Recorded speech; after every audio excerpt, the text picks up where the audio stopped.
शुक्रवार को मध्य एशियाई देश किर्गिस्तान और तजाकिस्तान के बीच हुई पानी की झड़प में करीब 39 लोगों की जान चली गई और 175 से ज्यादा लोग घायल हो गए। बताया जा रहा है कि पानी के विवाद के बाद किर्गिज सीमा चौकी पर तजाकिस्तान की सेना ने मोटर दागे, जिसके बाद किर्गिस्तान ने जवाबी कार्रवाई करते हुए तजाकिस्तान की एक बॉर्डर चौकी पर कब्जा जमा लिया। तनाव बढ़ता देख दोनों देशों ने सीमा के आसपास के कई गांवों को खाली करवा लिया, जिसमें 7,000 से ज्यादा किर्गिज लोग शामिल हैं। बताया जा रहा है कि दोनों देशों के नागरिकों के बीच शुरू हुई पत्थरबाजी में सुरक्षा बल भी शामिल हो गए, जिसके बाद किर्गिस्तान और तजाकिस्तान के सुरक्षा बलों ने एक दूसरे पर गोलियां भी चलाई। ये भीषण हिंसक झड़प किर्गिस्तान में स्थित कोकतांश गाँव, जिसकी सीमा तजाकिस्तान से मिलती है, वहाँ पानी को लेकर हुई।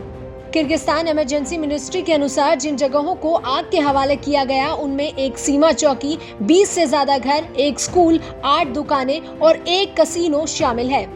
किर्गिस्तान के बाटकन प्रांत के गवर्नर ने कहा कि दोनों देश इस बात पर सहमत हुए थे कि पानी के स्रोत के पास लगाया सर्विलांस कैमरे को हटाया जाएगा, लेकिन बाद में तजाकिस्तान ने समझौता मानने से इनकार कर दिया था।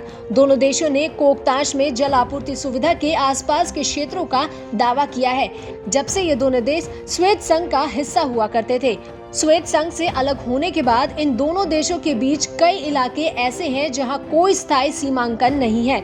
इन इलाकों पर दोनों देश दावा करते हैं, जिस कारण पहले भी कई बार झड़पें हो चुकी हैं। दोनों देश स्पारा नदी पर स्थित एक जलाशय और पंपिंग स्टेशन पर अपना दावा करते हैं। दोनों पक्षों के निवासियों ने झड़प के बढ़ने से पहले एक दूसरे पर पत्थर फेंके, जिसके बाद सुरक्षा बलों ने गोलियां चलाई। किर्गिस्तान की राज्य राष्ट्रीय सुरक्षा समिति ने तजाकिस्तान पर इस जलाशय से पानी चुराने का आरोप लगाया है। वहीं तजाकिस्तान ने कहा कि यह सुविधा उनसे संबंधित है और उन्होंने किर्गिस्तान की सेना पर फायरिंग करने का आरोप लगाया। सीमा पर बढ़ते तनाव के बीच दोनों देशों के विदेश मंत्रालय लगातार बातचीत कर रहे हैं। किर्गिस्तान और तजाकिस्तान ने बयान जारी कर कहा उन्होंने आपसी बातचीत कर सीमा से अतिरिक्त सैनिकों को हटा लिया है। हालांकि किर्गिस्तान सरकार के एक सूत्र ने कहा कि उन्हें डर है कि कहीं पीछे हटने से वो स्थायी रूप से इस इलाके को खो सकते हैं। गुरुवार को दोनों पक्षों की सैन्य टुकड़ियों के बीच गोलीबारी भी हुई।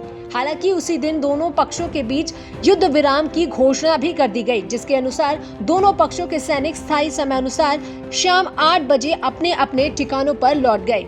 हिंसक झड़प का कारण किर्गिस्तान और तजाकिस्तान के बीच कई वर्षों से तनाव की वजह पानी के कुछ स्रोत हैं, जिन पर दोनों ही देश अपना दावा करते हैं। केंद्र एशिया के दूसरे देशों की तरह ये दोनों देश बीते 3 दशकों से सीमा विवाद में उलझे हुए हैं। उससे पहले श्वेत संघ के अलग अलग जगहों के बीच लोग बिना रोक टोक के आवाजाही कर सकते थे, लेकिन श्वेत संघ के विघटन के बाद देशों के बीच सीमाओं पर नाकाबंदी बढ़ने लगी और इस कारण तनाव भी बढ़ता गया।